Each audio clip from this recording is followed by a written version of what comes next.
Regarde, regarde, regarde, regarde, regarde, regarde, quel look incroyable. Des petits biscuits salés croustillants, exactement à ton goût personnel, ne les rate pas. Salut, aujourd'hui nous allons préparer un superbe recette. Nous allons faire à la maison des petits biscuits salés avec une touche de saveur. Donc ils seront exactement à ton goût personnel. Et en plus, ils sont super faciles à faire, alors soyez attentifs à la vidéo que je commence. La première chose que je vais faire, c'est hacher un peu de persil, car j'adore le persil frais et je pense que ça va parfaitement avec cette recette. D'autre part, on met un tiers de tasse ou 60 ml de lait dans un grand récipient. Et ici, je vais ajouter 30 g ou 2 cuillères à soupe de beurre. Si ton beurre est sans sel, tu peux ajouter du sel à ce moment-là, selon ton goût, et si tu veux en mettre un peu plus, c'est aussi le moment. De plus, on ajoute une tasse de farine une fois que le mélange précédent est prêt, et on ajoute une cuillère à soupe de maïzena, fécule ou amidon de maïs. Ici, on ajoute aussi 3 g ou une demi-cuillère à café de levure sèche de boulanger, et la même quantité de bicarbonate de soude à mélanger. Si tu n'as pas de bicarbonate, tu peux ajouter de la levure chimique. Mélange très bien jusqu'à ce qu'une sorte de pâte se forme. Et une fois que tu as une pâte, que tu peux travailler comme ça, même à la main, que tu peux pétrir. C'est à ce moment que tu ajoutes les petites choses qui relèvent le goût. Tout cela est optionnel, mais moi j'ajoute du sésame ou des graines de sésame, j'en mets environ 2 cuillères et je le fais comme ça, petit à petit. J'ajoute une partie, j'écrase un peu, puis une autre partie, j'écrase à nouveau pour intégrer, et ainsi de suite. Je répète la même étape avec le persil haché précédemment. J'en ajoute une partie avec le sésame ou les graines de sésame et je mélange bien le reste. Et il faut mélanger jusqu'à obtenir une pâte plus ou moins homogène. Au final, ça aura un aspect comme celui que tu vois à l'écran. Une pâte dense est prête. Ce que je vais faire maintenant, c'est la couvrir et la laisser reposer pendant 30 minutes.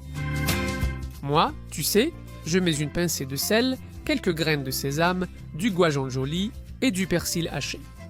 Mais tu peux y ajouter ce que tu veux, une touche que tu penses qui ira bien dans des biscuits salés. On met tout dedans. Et c'est sûr que ça marche comme ça. Tu les feras exactement à ton goût personnel. Après ce temps, la pâte aura légèrement levé et ce sera le moment de bien l'étaler.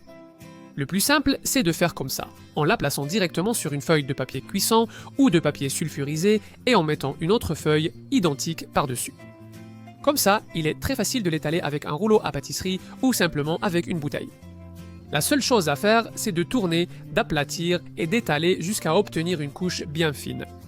Plus la pâte est fine, plus les biscuits seront croustillants et plus vite ils cuiront au four.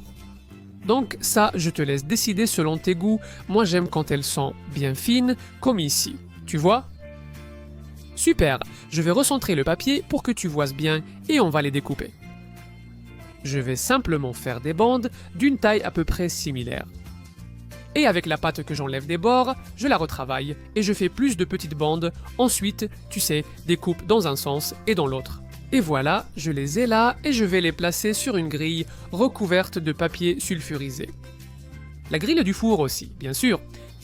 La seule chose à ne pas oublier, c'est qu'avant d'enfourner, il faut bien piquer chacune avec une fourchette. Comme ça, l'air circulera et elles ne gonfleront pas bizarrement dans le four. On va maintenant mettre au four préchauffé à 170 degrés Celsius, environ 340 degrés Fahrenheit pour la cuisson. On va les laisser jusqu'à ce qu'elles soient bien dorées. Elles peuvent prendre environ 15 minutes à quelques minutes près selon leur épaisseur. Et à la fin, tu auras une merveille comme celle que tu vois ici. Regarde comme ça a l'air délicieux, ricasse, avec les saveurs que tu préfères et super facile à faire.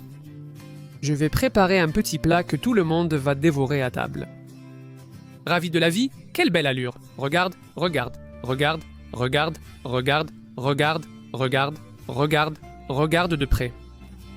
Des biscuits salés, crackers, appelle-les comme tu veux. L'important, c'est que tu vas te régaler. Une grande quantité et elles sont parfaites, sans aucune difficulté.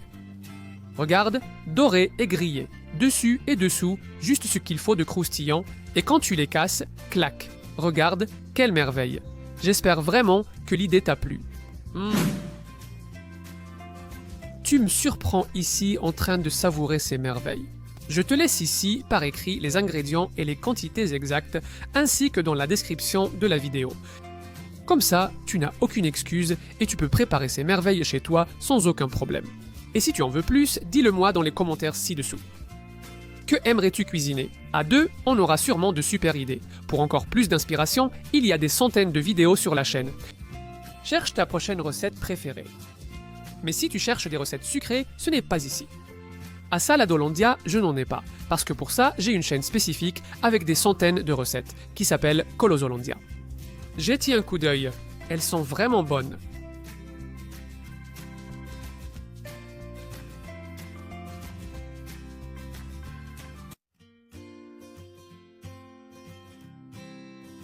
Merci.